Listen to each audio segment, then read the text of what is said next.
Assalamu alaikum everybody. This is the second lecture of the basic electronics course. I'm Dr. Saad Ahmad. Today we are going to discuss about the semiconductors and different atomic structures and details about semiconductors. So let's start. Okay, first we'll discuss about the Bohr's atomic model, and this is the structure, a model of a single electron atom which shows that the electron orbiting the nucleus in one of the several possible circular orbits. Like all models, it captures some but not all aspects of physical system, but it is good enough for us to use and apply to understand how electricity works. And you must have studied in your college physics and applied physics course that the center of the atom is called nucleus, which is considered positively charged because it carries protons and neutrons, and the electrons revolve around the nucleus in a certain way, and each electron has a fixed number of each orbit has a fixed number of electrons in it, and as the number of orbit increases, the number of electrons changes. So this is the basics of a Bohr atomic model, and we are going to apply it. Okay, let's read it out. The atomic number is the number of protons that and determines the particular element, or as you know that number of electrons and number of protons are same, so atomic number can be a number of electrons also. In neutral atom, the number of electrons equals to the number of proton, which is a normal case. The nucleus is positively charged, as I told you before, and has proton and neutrons in it. Look at this diagram. You can see the protons shown here in the pink color in the center, and the neutrons, while the electrons are revolving around the nucleus in different orbits. Electrons, which are very important for us when we are studying electronics, are negatively charged and are in discrete shells. The Bohr model is a tool for visualizing atomic structure.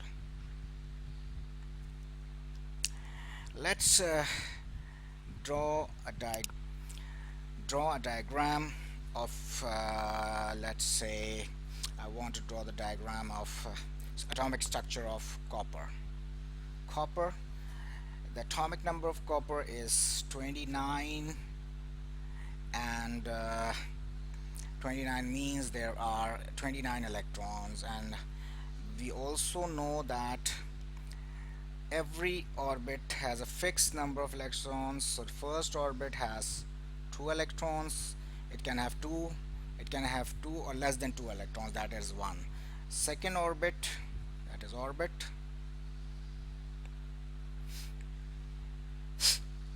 can have 8 electrons. Third orbit can have 18 electrons. Fourth orbit can have 32 electrons, and so on. So if you draw the structure of copper, by the way, copper is a good conductor, and it is normally used in homes and offices in electric and wires. And if you want to buy a pure conductor, then the companies which sell these cables, these wires, they claim that their copper wires are 99.9% pure.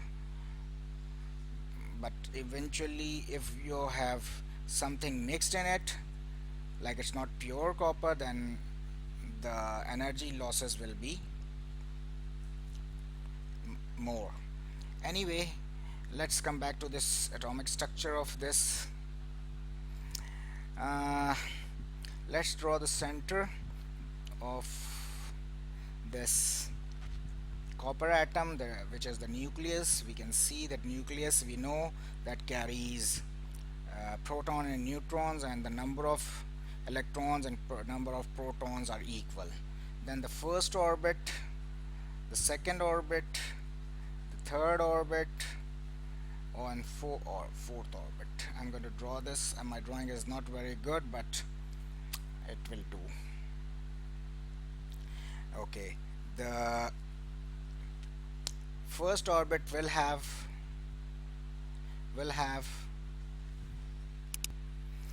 okay, the electrons, first orbit has 2 electrons, then the second orbit can have how many? 8 electrons, you can see here. Third orbit will have 18 electrons, and this is going to be a little lengthy, but so I have 18 electrons in the third orbit.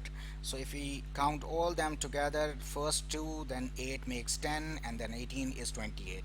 But the copper atom has 29, so the final electron will come into the fourth orbit like this, and we can now see that there are 29 electrons revolving around this nucleus, and this is the atomic structure of the copper atom. One very important point, especially for electronics, is the electrical properties of a material depends on the number of electrons present in the valence orbit. If the number of electrons present in the valence orbit is 1, then it will be a good conductor. And if it has 8 electrons, then it is going to be a bad conductor. Okay, so here what we come to know, that the number of electrons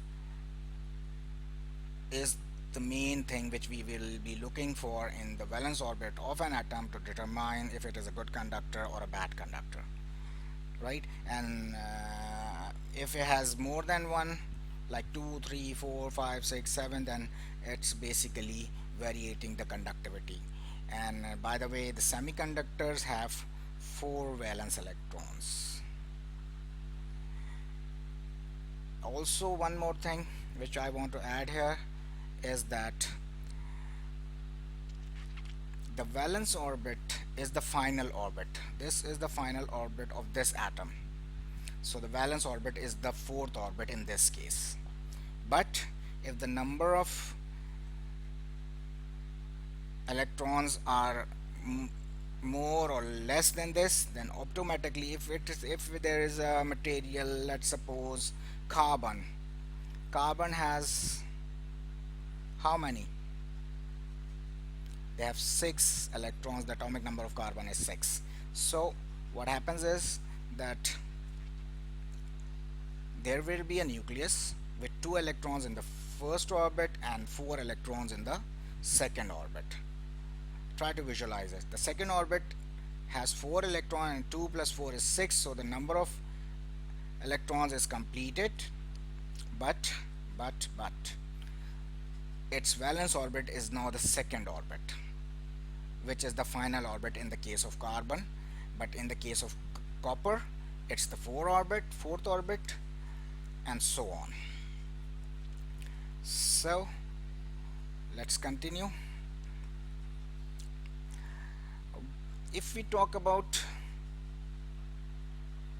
silver,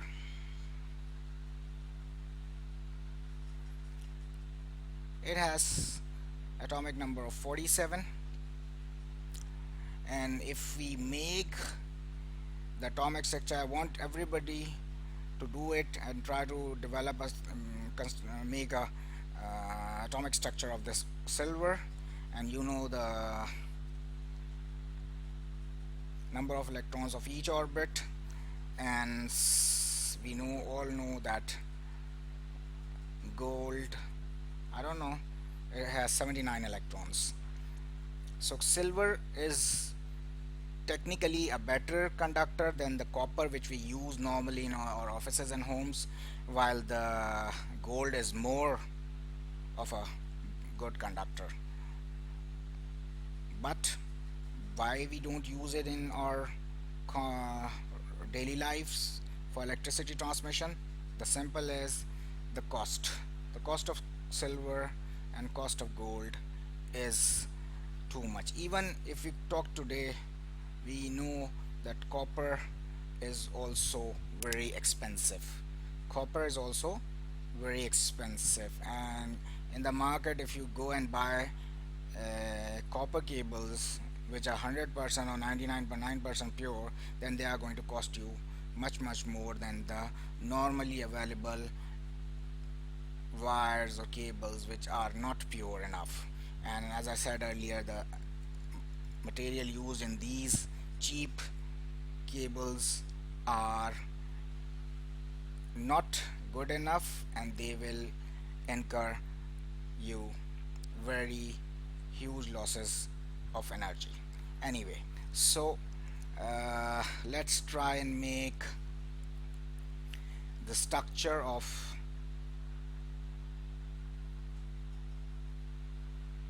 silver. I'm going to do it quickly, but it's rough, but anyway it's going to do. This is the nucleus. I'm going to first make the structure of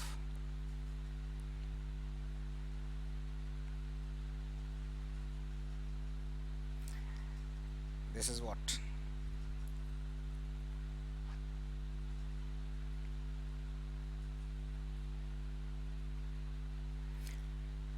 well, this is the structure of, yeah, copper, because the fourth orbit has this single electron. Now let's see the electronic configuration of silver. First orbit has 2 electrons. I'm going to write here. First orbit has 2 electrons, then second orbit has 8, third orbit has 18, fourth orbit has again 18, and the fifth orbit has 1. If you add them together, you will see that it is 36 and 46 and 147. So you have 47 electrons. So I'm going to increase the number of electrons in the fourth orbit.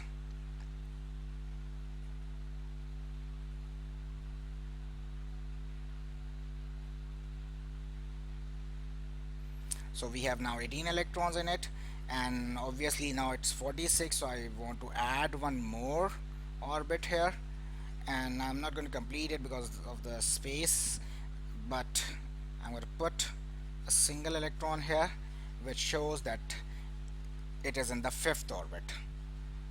So fifth orbit means that the electronic configuration, according to the electronic configuration, the fifth orbit is carrying single electron, and this makes it better conductor than copper, because the electron which is lying in the fifth orbit is loosely bonded with the nucleus as compared to the electrons in the fourth orbit or the third orbit. Similarly speaking, if you talk about gold, then gold, I am going to write the configuration for gold is 2, 8, 18, 32, 18 and 1. So the last electron will appear in the sixth orbit, which is further away from the nucleus. Again, it's again much more loosely bounded, and it is going to require less energy and it's a better conductor. Okay, I'm going to write again the configuration of gold because it's not visible on the screen. The last two are 18 and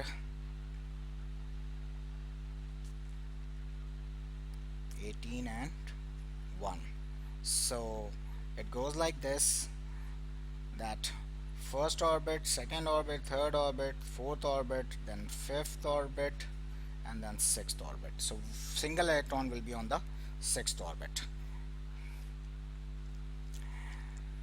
So these are the three atoms which we have seen that materials like copper, silver and gold are good conductors, and we defined by looking at the valence orbit, and if it is carrying a single electron then it will be classified as a good conductor.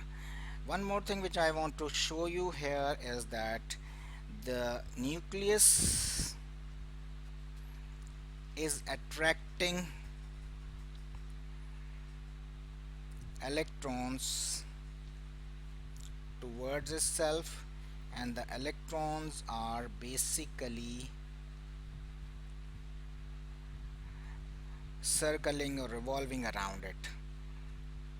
So there is a force of attraction that exists between the nucleus and the electrons, and the further the electrons are away from the nucleus, they are less loosely bounded, and when they are less loosely bounded, there is a more likelihood that these electrons will dislodge and go away if an external force is applied on it.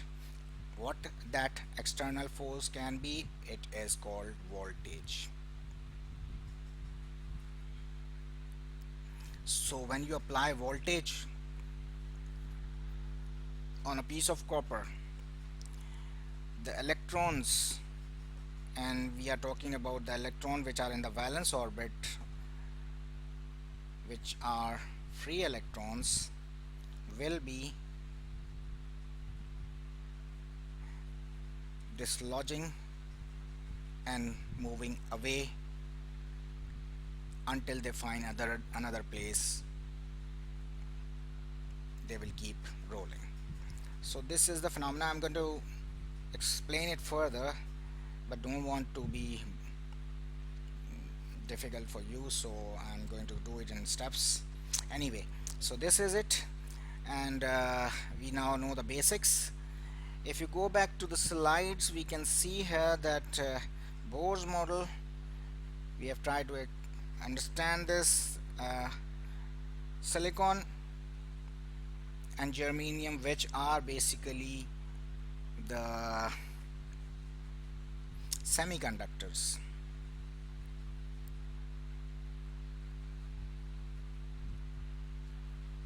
are going to be having 4 valence electrons. Like if you talk about carbon has 6 because they belongs to the same group. Then silicon has 14, germanium has 32, and so on. So these are the elements which are present in the 4th orbit of the periodic table, and these, if you draw the diagrams, the atomic structure for every each of them, the first one I have drawn earlier in the lecture today, but if you draw silicon or germanium, you will find that both of them will have 4 valence electrons. 4 valence electrons in their valence orbit, which classifies them as a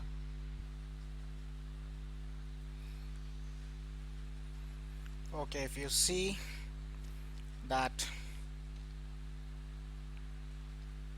the force between charges is important, the like charges repel and unlike charges attract, and the force is directly proportional to the charge, and the force is inversely proportional to the square of distance between them. Check this out.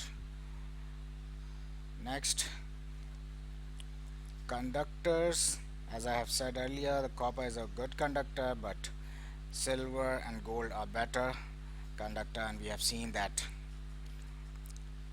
valence orbit is important for the characteristic property of a material, and it can be classified as a good conductor if it has single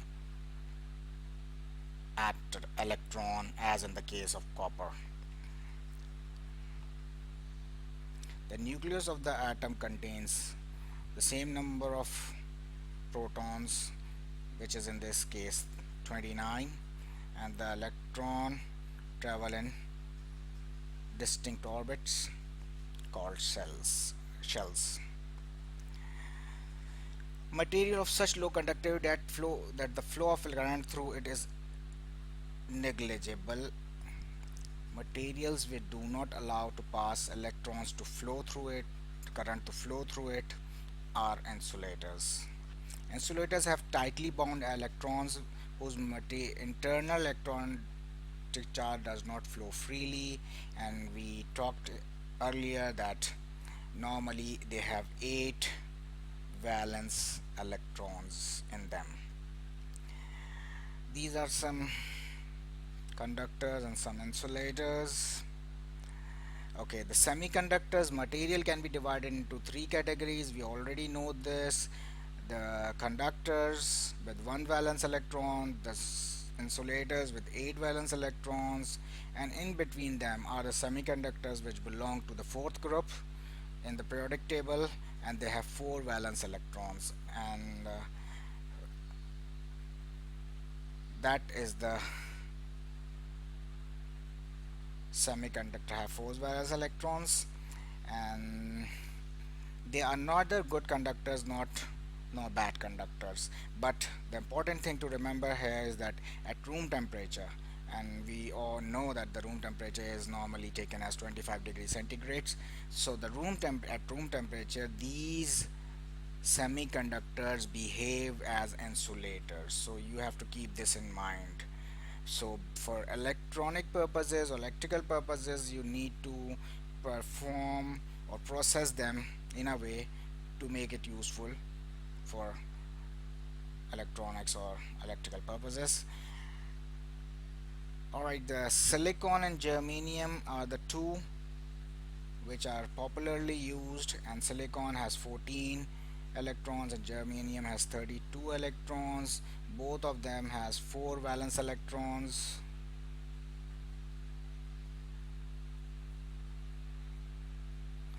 And